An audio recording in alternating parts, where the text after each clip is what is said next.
बाप बेटे रूहुल कुद्दस के नाम से आमीन। खुदावंद यीशु मसीह के नाम में आप सबको reverend archbishop doctor Stephen Sadiq की जानब से सलाम अर्ज़ है। आए मेरे अज़ीज़ों, आज हम अदद की किताब से क्या सीखते हैं, उसके अहम नकात के बारे में स्टडी करते हैं। नंबर 1 पे बियाबान में शाहरा, जो ज़लफ़ बेरहम और नासाजगार बियाबान में सफ़र, जिसने उन्हें अपने कबाइल से मुनक़ता कर दिया, खुदा के चुनिंदा लोगों इसराइल के लिए एक तरबियत का अरसा था। पाकीज़गी, तजदीद और आज़माइशो इम्तहान का वक्त था, ताकि उन्हें इस फ़ज़ल के लिए ज़रूरतमंदाना तौर पर तैयार करे जो उन्हें मौदा सरज़मीन में रहने के लिए दरकार था। जुज़बे, इस अरसा के दौरान एक कौम की हैसियत से इनकी आइंदा ज़िंदगी के लिए इनमें नज़्म व ज़ब्त कायम हुआ था। मूसा की ज़ेर निगरानी 70 बुज़ुर्गों की जमात का क़याम अमल में लाया गया। ईमानी मसाइल और रूहानी रहनुमाई की ज़िम्मेदारी काहिनों के सुपुर्द की गई। मूसा ने यूशा को अपना जानशीन और सारी जमात का सबसे बड़ा कायद मुकर्रर किया। जोज़ीम, ज़ाहिरन बागियों का एक गिरोह बनी इसराइल एक कौम की हैसियत से खुदा की वजूदियत और हजूरी की गवाही देते हैं और पूरी दुनिया में निजात की खुशखबरी पहुंचाने के लिए अपने मिशन और नस्ब लाइन को पूरा करते हैं। जैसा कि मूसा ने बियाबान में बनी इसराइल की तरक्की और पेशरफ्त को बयान किया और मुंतकिल किया है, ये खुदा के नाम का जलाल ज़ाहिर करता है, इसकी इज़्ज़त और बड़ाई करता है। जुज़दाव,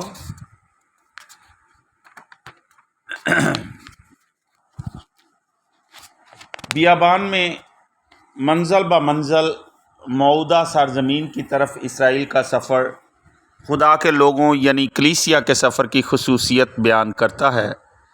मूसा की एक रहनुमा की हैसियत से सरबराही यीशु मसीह की क़ब्ल अज़ वक्त रहनुमाई और सरबराही की ख़ासियत को बयान करती है।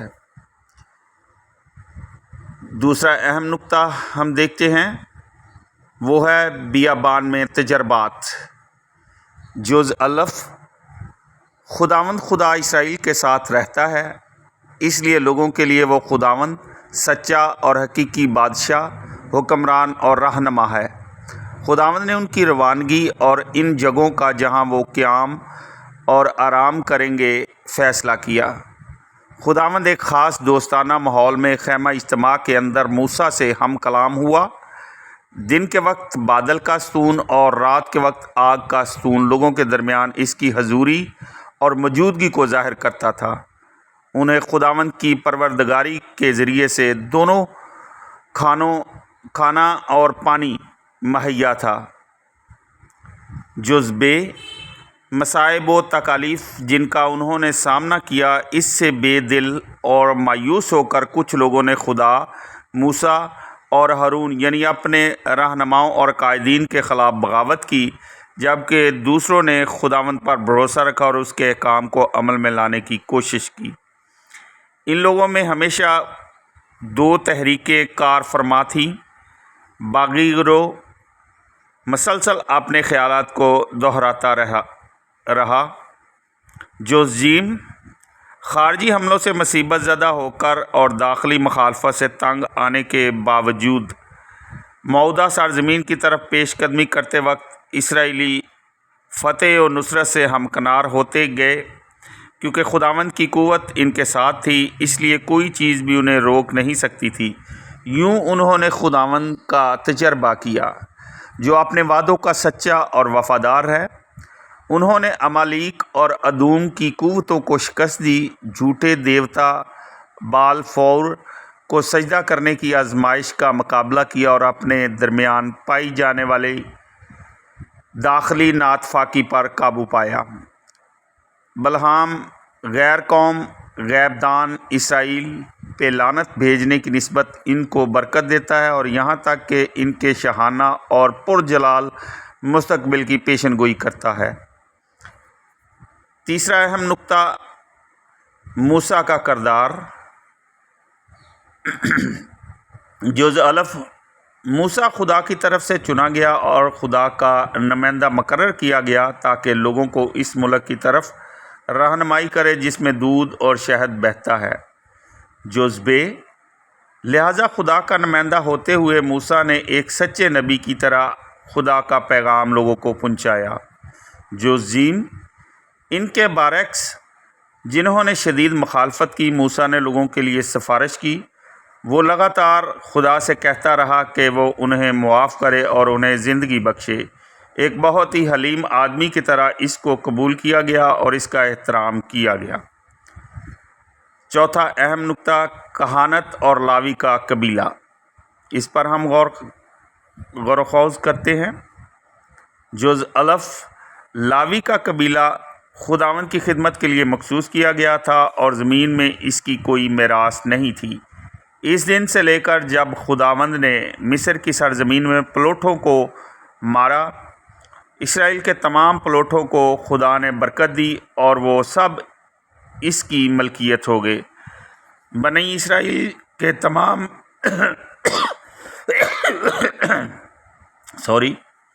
बनी इसराइल के तमाम प्लोटों की नुमाइंदगी करने के लिए खुदा ने लावी के कबीले को लिया और इसे अपने रहने की जगह के यानी संदूक शहादत के आसपास की खिदमत के लिए उम्र भर के लिए मखसूस किया। जुज़ बे, लावियों में से हारून के बेटे कहानत को मिरास में पाने के लिए चुने गए और खुदावंद के सामने ख़ास तौर पर मखसूस किए गए, जैसा कि हम कोरे के वाक़या में देखते हैं। कोई और नहीं बल्कि सिर्फ़ काहिन ही काहिनाना ज़िम्मेदारियाँ और फ़राइज़ अंजाम दे सकता था। कोरे का अमल खुदा ने नापसंद किया और खुदा ने अपने कहर और गुस्से में कोरे की जान ले ली। दोनों काहिन और लावी अपनी रोज़मर्रा की ग़िज़ा अल्तार से ही हासिल करते थे। जुज़ जीम, काहिन खुदा और इसके लोगों के मबैन दरमियानी हैं। काहिन खुदा के करीब हैं। इनके फ़राइज़ ये हैं: पाक अल्तार पर लोगों की कुर्बानियाँ तैयार करना, लोगों की कुर्बानियों पर खुदा के नाम से दुआ करना, गुनाहों की मुआफ़ी का ऐलान करना, खुदा की तरफ से बरकत चाहना और अमन को फ़रोग़ देना। पाँचवा अहम नुक्ता मन, खुरूज बाब 16 के तहत। जो ज़लफ़, मन खुदावंद खुदा के रहम और मेहरबानी को ज़ाहिर करता है। जुज़ बे, जैसा कि हिकमत 16 बाब 21 में लिखा है कि मन हर एक जो कुछ चाहता इसी में बदल जाता था। तूने अपनी उम्मत को फरिश्ताना ग़ज़ा खिलाई जिसमें हर तरह की लज्जत और हर ज़ायक़ा की शरीनी थी।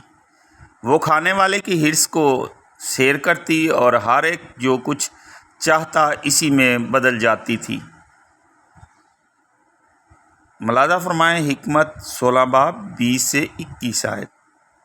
जुज़ जीम, मन हर रोज़ मुहैया होता और इकट्ठा किया जाता था, चाहे इकट्ठी की हुई मकदार ज़्यादा थी या कम।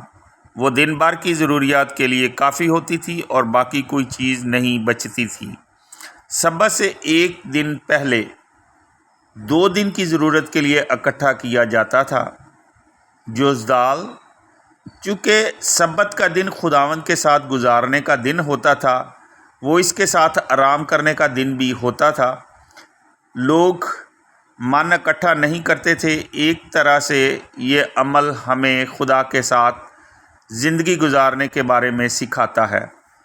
जुज़ है, मन सिर्फ़ इंसानी बदन को ग़िज़ा मुहैया नहीं करता, ये दिल की भूख को भी ख़त्म करता है। ये मुख्तलिफ़ फ़ज़ाइल का जो हमारी ज़िंदगी को कायम व दायम रखते हैं एक इजहार है। मन आसमानी रोटी का पेश निशान है जो यसु मसीह ने दी। मुलादा फरमाए यूहन्ना 6 बाब 31 आयत। छठा अहम नुक्ता मज़ामीर में फ़तेह का जश्न। بعد میں آنے والی اسرائیلیوں کی نسلوں نے اپنے آباء و اجداد کے تجربات پر غور و خوض کیا۔ مصر سے ان کی آزادی، بیابان میں 40 سال تک خدا کی طرف سے ان کی حفاظت اور رہنمائی، موعودہ سرزمین میں ان کی آمد اور مستقل رہائش، مزامیر میں خدا کے ان عجیب و غریب کاموں کی ستائش و تعریف کی گئی ہے۔ چھٹے اہم نقطہ میں جز الف ہم دیکھتے ہیں مزمور 136۔ خداوند کا شکر کرو کیونکہ وہ نیک ہے کہ اس کی رحمت ابد تک قائم ہے۔ اس اکیلے نے بڑے بڑے عجائبات کیے ہیں کہ اس کی رحمت ابد تک قائم ہے۔ جز ب مزمور 78۔ اے میری امت، میری تعلیم کو سن، میرے منہ کی باتوں پر اپنے کان لگا۔ جو کچھ ہم نے سنا اور جان لیا، جو کچھ ہمارے باپ دادا نے ہمیں بتایا، ہم اسے ان کی اولاد سے چھپائے نہ رکھیں گے۔ اب جز جیم مزمور 105۔